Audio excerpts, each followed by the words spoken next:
Aquí estamos, llegó finalmente, él es biólogo, científico, divulgador científico, además escribió Así en la Tierra. Es músico también. Un libro de cuentos, músico, un gran concretador de todo lo que se plantea. Aquí está con nosotros Diego Golombek, bienvenido. Muchas gracias. Cuando se acercan las vacaciones, quienes tienen la posibilidad de viajar y quienes les gusta leer, nos hacemos, bueno, primero como un listado mental de qué libros te vas a llevar si vas a viajar. Cuando tenés hijos, empezás a pensar en libros un poco más cortos, si es posible haikus, porque no hay tiempo para leer. Y vos acabás de editar un libro que es un libro de cuentos. Sí, cortos. Cosas raras. Son cuentos cortos, algunos más largos que otros, pero si bien el cuento es un formato argentino por excelencia, tenemos cuentistas tremendos, y no es un formato que la gente por ahí piense, me voy a llevar un libro de cuentos a las vacaciones. Y está buenísimo, porque tenés ese ratito y te lees un cuento. Porque viste que pasa eso, ¿Sí? digo, no tenés mucho tiempo. Sí. De repente, en la mitad de una escena de un libro te están interrumpiendo, entonces tenés que volver para atrás. No se terminan en general muchos libros. ¿Sobre qué son tus cuentos? Hay de todo, hay de todo. No tienen nada que ver con la ciencia, o sea, son dos mundos completamente paralelos y son historias medio fantásticas, son cosas que podrías definirlo como que hubiera pasado si, o que pasa del otro lado una situación de todos los días y por ahí pasa algo tremendo, pero está escondido ahí entre las letras. Hay mucho que ocurre afuera, un poco reflejo de que los científicos nos movemos mucho, también vivimos afuera por el mundo y eso te da pasta para historias de todos lados. Entonces hay historias para todos los gustos, espero.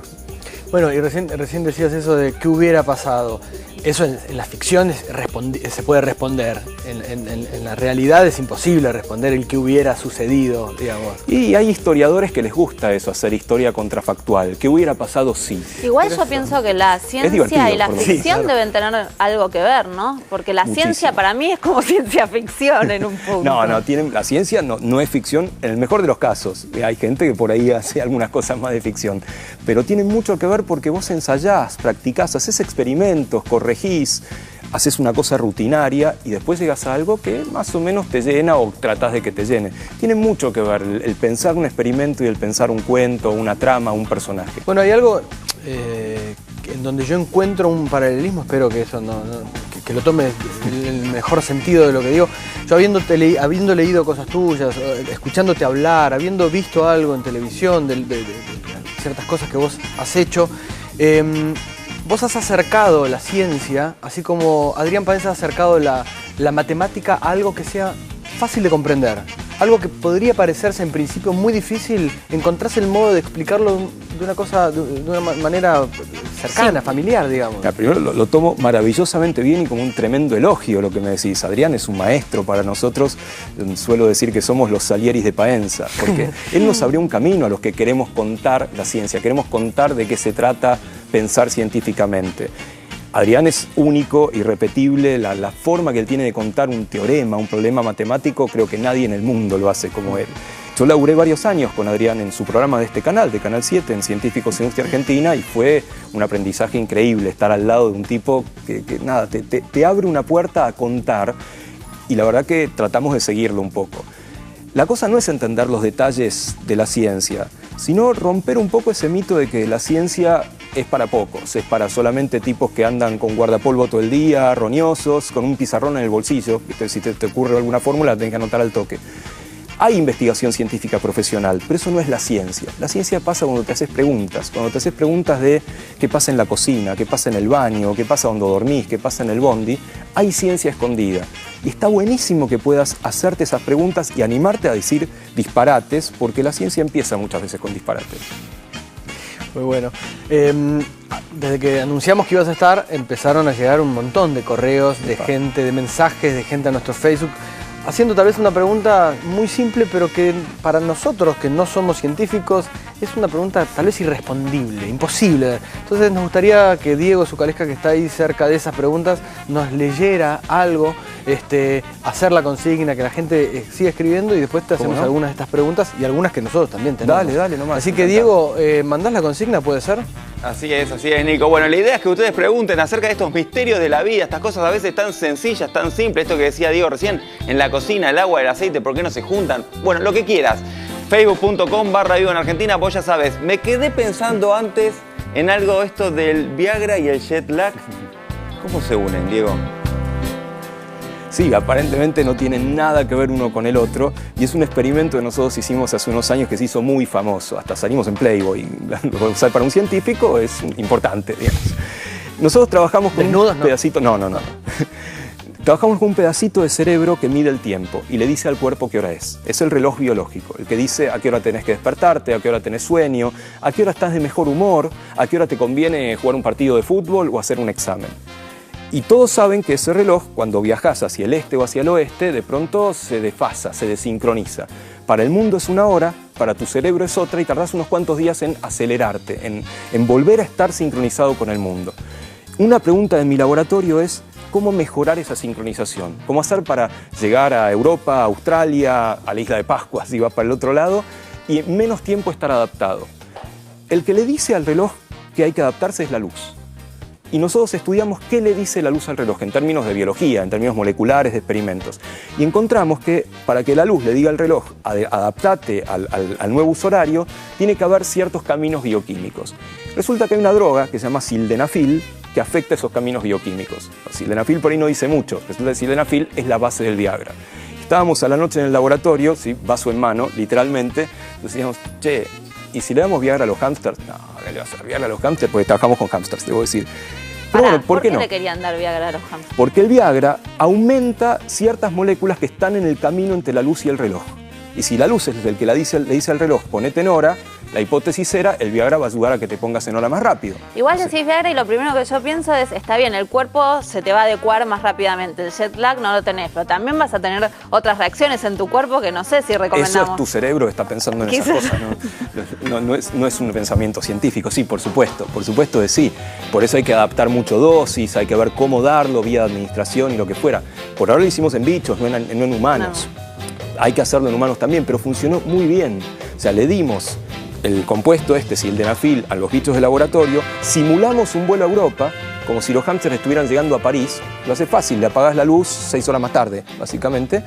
Y los bichos con Viagra se adaptaron mucho más rápido. Pero vos como científico te preguntás por qué el ser humano tiene la necesidad sistemáticamente de intentar vencer algo que es la naturaleza. La naturaleza te dice, vos necesitas recuperarte en 8 días las horas. Sí. ¿Por qué? Somos así. Yo creo que está metido en nuestros genes y en nuestro cerebro. Pero digo, va a ser antinatural. Es que hacemos tantas cosas antinaturales. De algún lado eso va a ser mella, digo, va a marcarte. De hecho, somos bichos diurnos, tenemos que dormir de noche. Sí. Y no dormimos mucho de noche, no todo lo que necesitamos en todo caso. Dormimos unas 2 horas menos que hace unos 80 años. Y es mucho 2 horas. Y el cuerpo lo sabe y lo siente. Y el cuerpo no está preparado para viajar al este o al oeste y de pronto estar como nuevo. Entonces, por eso, dado que eso ocurre y se necesita, pensamos en formas de hacerlo. Y fue muy divertida la investigación, salió publicada en una revista importante, fue una tesis de doctorado. Nos dieron un premio divertidísimo, se llama premio Ig Nobel, que es el premio del Nobel trucho, en cierta forma, porque esa investigación es que primero te hacen pensar y después reír. Hay que decir igual que es un premio súper prestigioso. Sí, sin duda, lo dan en Harvard, te lo da un premio Nobel de verdad. Claro. Y el mensaje es, miren, los científicos se ríen de sí mismos. Y es un mensaje importante, los científicos también se ríen y hasta de ellos mismos. ¿Cuáles son las principales preguntas cotidianas que se hace la gente? Yo creo que la gente no se anima a hacerlas muchas veces, o si las hace, las esconde, las barre abajo de la alfombra porque, uy, ¿qué van a decir? Pero todo el tiempo te enfrentás a la ciencia. Te enfrentás a la ciencia desde que te haces un café con leche o te haces tostadas y cambian de color. Epa, ¿por qué cambian de color? ¿Y es importante que cambien de color? Bueno, eso es una reacción química. Y hay químicos que laburan en eso. Estás cansado y bostezás. Yo bostezo acá, bostezo ahí, y del otro lado un montón de gente va a empezar a bostezar. ¿Por qué? ¿Recordás cuál fue el momento en el que eso te resultó una pregunta científica? Digamos, porque yo te veo bostezar y no se me ocurre eso. ¿Cuál fue el momento en el que vos dijiste, voy a investigar? Pero te contagiás, tengo una pregunta. Contagiás igual, aunque no se te ocurre. En algún momento alguien va a decir, ¿pero por qué me tengo que contagiar? Yo no estoy cansado. O veo un perro bostezando y me contagio. ¿Por qué? O el perro se contagia de mí. ¿Cuál es la respuesta de eso? Porque yo también me lo pregunté 1000 veces. Bueno, ¿sabés que hay una asociación internacional de estudios del bostezo? Que tiene un congreso internacional, es un plomo, obviamente, se pasa bostezando. Y los tipos investigan eso, por qué se bosteza y por qué es contagioso. Les puedo decir que la respuesta es muy sencilla y son 2 palabras, que es ni idea, porque no se sabe por qué bostezamos ni por qué es contagioso. Hay un montón de hipótesis. Tienen que ver con el alerta, tienen que ver con que hay neuronas en nuestro cerebro que les gusta imitar lo que hace el otro. Si no, ¿por qué lloras en una película? no te está pasando nada. Pero ves a alguien llorando, Bueno, le esa es está la pasando emoción, nada. qué sé yo. Pero no ¿por sé. qué te emocionás? ¿Por qué? Por el dolor de otro. Pero porque cuando de entre los sentidos, por lo menos a mí, el que más me despierta y me traslada al recuerdo y a otro momento de mi vida es el aroma, digo. Mucho más por que supuesto, tocar algo. por tal vez. supuesto que sí. Y eso también está estudiado porque eso tiene que ver con un área muy antigua del cerebro, la que procesa el aroma. Pero están estas neuronas que se llaman neuronas espejo, que justamente ven lo que hace el otro y en cierta forma lo sienten, lo imitan. Aparentemente esas neuronas tienen que ver con imitar el bostezo.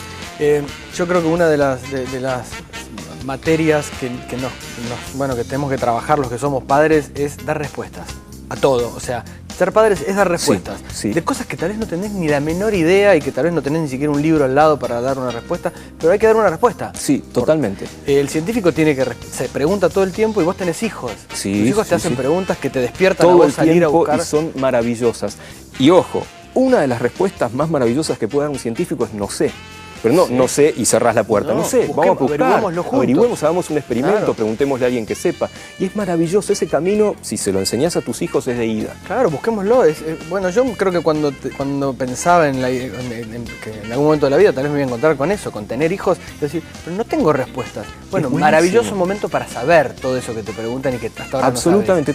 Picasso decía, todos los niños nacen artistas. Y también nacen científicos. Claro. Cuando van al jardín a quemar hormigas con la lupa, o abren el juguete a ver qué tiene adentro, abren al hermanito a ver qué tiene adentro, están haciendo ciencia. Pobre hermanito, pero están haciendo ciencia. Y nosotros tenemos que acompañarlos. Porque una persona que se hace preguntas, yo creo que es una mejor persona, si se anima a hacerlas. Yo debo confesar que más allá de todo lo que estudiás, investigás y sabés, lo que a mí más me llama la atención es tu poder de concreción en diferentes áreas, como cómo se conjuga esto de biólogo, músico y todo lo podés concretar. Digo, hay mucha gente que debe estar escuchando esto de las preguntas y se las debe estar empezando a hacer y me parece que también quizás algo de lo que vos tenés como talento es poder concretar y acá tenemos nosotros 3 libros, te podemos ver en televisión. Digo, ¿cómo haces para poder concretar esas preguntas en un hecho fáctico? Me parece que se responde con la pasión por lo que haces. Si algo no te apasiona, y no lo vas a hacer, ni con ganas ni bien. Y esos mundos, aparentemente tan diferentes, el mundo de la ciencia, digamos, yo sigo llegando a un hotel y donde dice profesión pongo biólogo, o sea, me sigo sintiendo un científico, me apasiona ir al laboratorio, discutir con mis estudiantes, ver qué está pasando con los experimentos, y me apasiona contarlo, me apasiona contar la ciencia porque es fascinante.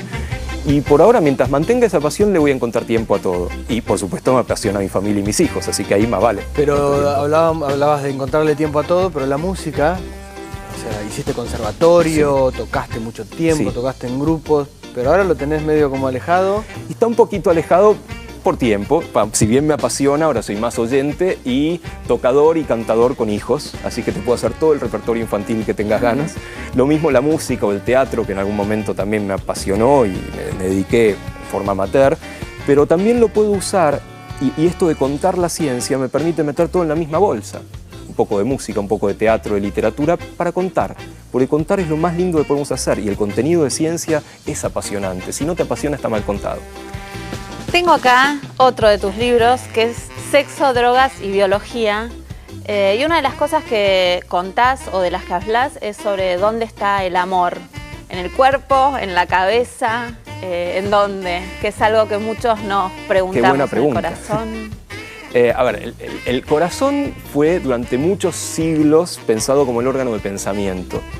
Y no está mal, ¿no? Porque cuando a vos te pasa algo, ¿dónde lo sentís? Lo sentís en el corazón, te late más rápido, te late más lento, tenés palpitaciones.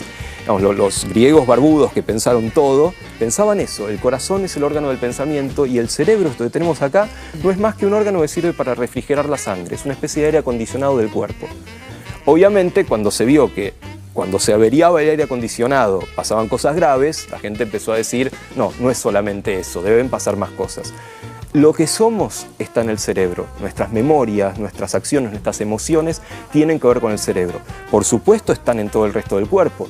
Cuando vos te pasa algo y te emocionás, te enamorás, lo sentís en todos lados, lo sentís en la panza, lo sentís te tiemblan las piernas. Eso te iba a preguntar, ¿por qué en el corazón y no en la panza? Podríamos decir a partir de hoy que está en la panza el amor. Hay un libro muy famoso de hace muchos años, Las enseñanzas de Don Juan, ¿sí?, de Carlos Castaneda, que son las enseñanzas de un brujo yaqui, un brujo mexicano, a un antropólogo. Y en un momento el brujo le dice, las emociones vos las tenés que sentir con la panza, y es más, tenés que agarrar el mundo con la panza. uno puede pensar, no está tan mal, ¿no? Porque uno siente las emociones acá. ¿Por qué? Porque a la altura de la panza, más atrás, hay unas glándulas que son las glándulas suprarrenales. Y cuando te emocionas, liberan adrenalina y no la adrenalina. Inmediatamente sentís algo. Así que hay mucha emoción ahí. Yo no tengo dudas de que tanto el corazón como la cabeza son dos órganos absolutamente autónomos que tienen... y el grave problema a lo largo de la historia de la humanidad es que la puja entre el corazón y la cabeza, el no equilibrio entre el corazón y la cabeza, y que la civilización vivió siempre de la cabeza. Digo, para mí el capitalismo, el poder, esa búsqueda de poder, no la de Castaneda, esa búsqueda de poder, de obtención de cosas, de materiales, tiene que ver con la cabeza. Si se le empieza a dar lugar al corazón y que prevalezca el corazón, las cosas en el mundo van a revertirse de una manera categórica y empezará a funcionar todo un poquito más armónico. El corazón es el que impulsa al sentir, me parece, la cabeza a la razón. Y vos como científico, pregunto, en donde todo el tiempo te estás preguntando y buscando la respuesta, ¿dejás de pensar en algún momento? ¿Conseguís eso? Creo que nadie deja de pensar en ningún momento, tal vez con algunas técnicas de meditación, que no es mi caso, pero en ningún momento puedes dejar de pensar. Lo que pasa es que es cierto lo que vos decís, tenés que dar lugar a todo para poder ser una persona íntegra, las cuestiones sentimentales, emocionales, racionales. Lo del corazón es una metáfora también, porque esas cosas también están en el cerebro, lo emocional, cuando decimos que tenemos dos cerebros, uno derecho y uno izquierdo, que es una exageración, pero hay un poco de eso. Y una persona íntegra usa los dos. Igual ciertas cosas cuando se racionalizan tanto pierden un poco de magia. Cuando hablas de que en realidad las parejas se eligen por una cuestión biológica, ya ahí se me cae la película. ¿Cómo es esto que las películas? Porque todo el tiempo uno piensa en el amor y en la atracción como algo cultural, que algo te gusta a alguien por la cultura, por la sociedad. Yo quiero contar que también eso pasa por la biología, y lo exagero para hacer un punto. Pero a mí me parece que al explicar mucho, no le quitas magia al mundo, no le quitas belleza al mundo, todo lo contrario. Hay una frase de una canción de Fito Páez que es justo eso, dice: pareces una flaca de exactas, explicando lo que no hay que explicar. Claro, yo estoy acá tranquilo, feliz, mirando las estrellas, y viene un plomo, un astrónomo a decir, bueno, las novas y las elipses y lo que fuera. Era hermoso, decís vos, ¿para qué? Yo creo que sigue siendo hermoso entenderlo. El asunto es apasionarse por entender el mundo, y es muy mágico entenderlo. Entender cuando te da un experimento, cuando te haces una pregunta y decís, ah, y se te baja la mandíbula, es mágico. Creo que Diego Zucalesca ahora sí tiene un montón de preguntas que está enviándonos la gente, ¿no? Sí, ¿Tuya, me quedé Diego? pensando en esto de la pasión y el amor. Quería preguntarte, Diego, si el amor tiene fecha de vencimiento y si este vencimiento tiene algo que ver con la química, esto que venías hablando recién. Y un poco de eso hay en un montón de estudios. La fecha de vencimiento es más para el estado de enamoramiento, no para el amor, que es distinto que el amor crónico. Uno puede estar enamorado toda la vida, pero no está en estado de enamoramiento como está cuando conoce a esa persona que lo vuelve loco. Esto que decías de las palpitaciones. Y estás hecho un gil, básicamente. Sí, te falta la memoria, tenés problemas de atención, las hormonas están por cualquier lado, eso dura poco. Está buenísimo, pero está buenísimo que dure poco, porque si toda la vida vas a estar en estado de enamoramiento, no puedes hacer nada. Después, en el mejor de los casos, viene un amor duradero, pero el enamoramiento tiene una fecha de vencimiento y se han hecho experimentos con personas que dicen, sí, estoy perdidamente enamorado de una persona que conocí hace 2 semanas. Y le haces pruebas y su cerebro es distinto, sus hormonas son distintas. Después, con el tiempo, se calman y pueden seguir enamorados o no, pero hay fecha de vencimiento para el enamoramiento. ¿No funciona perpetuar eso en el tiempo, digamos? Y como mucho puedes tener picos de vuelta. Sí. Lo mejor que te puede pasar es estar muy copado con alguien y estar crónicamente con ese alguien, pero no hecho un tarado. ¿Y la fecha más o menos cuáles hay entre tanto y tanto en los seres humanos? Digo, está Se habla de un máximo de semanas, pero no es preciso. Ahí sí, obviamente, va a depender muchísimo de la relación, va a depender muchísimo de las dos personas, su historia previa, en qué anden. Pero se habla de semanas de este estado de estoy enamorado, no sé dónde estoy. ¿Cuál fue la pregunta así de las últimas que tal vez... ¿Qué edades tienen tus hijos? Tienen 3 y 8 años. ¿Y qué pregunta recordás así como que te llegó a decir, vamos ya, analizarla, que la recuerdes en este momento? Mi hijo de 8 años está ahora muy preocupado por las grandes preguntas. ¿Cómo cuál? El infinito. Papá, pero ¿cómo que no termina? Yo miro para arriba y si, no si el espacio sigue, ¿y después qué hay? ¿Y qué le contestás? Ajá. Y no, le tengo que decir, la verdad es una preguntaza, no sabemos eso, no sabemos.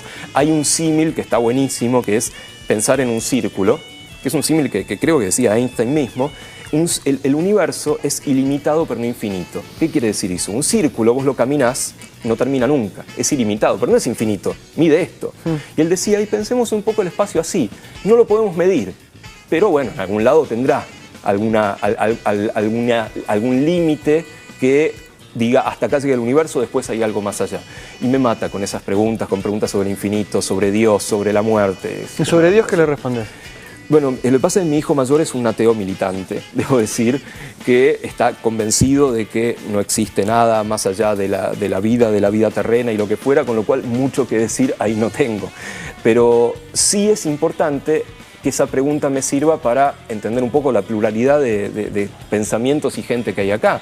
Que haya gente que sí que pueda tener otras creencias y que es absolutamente respetable, oíble y compartible. Vos podés ser un gran amigo de alguien que sí es creyente y vos seguir siendo un ateo militante, como lo es hasta el momento, y ser feliz con eso. Muy bien. ¿Volvemos con Diego? No. Sí, no, hay millones de preguntas, es apasionante. Lo llamaría cada vez que mi hija me hace una pregunta. Sí han llegado preguntas, pero no tenemos tiempo, pero sí te las vamos a dar. ¿Cómo no? Para que las respondas, por lo menos para que la gente que escribió sepa que te las dimos. Sí, o entro al Facebook de ustedes y me meto. Y venite mañana, pasado. Mientras tanto la gente puede ir comprando tus libros y llevándoselos de vacaciones porque es un tamaño ideal. Sí, y yo creo que se pueden sorprender con los libros de divulgación científica para las vacaciones. No es eso que vos te acordás de cuarto o quinto año de la secundaria, sino que la ciencia es otra cosa y puede ser apasionante. Y así en la Tierra, no son haikus, pero son cuentos cortos que se pueden leer en un ratito en donde tu hijo se fue corriendo hacia un lugar. Bueno, ahí lo lees. Gracias. Muchas gracias a ustedes, gracias. un placer.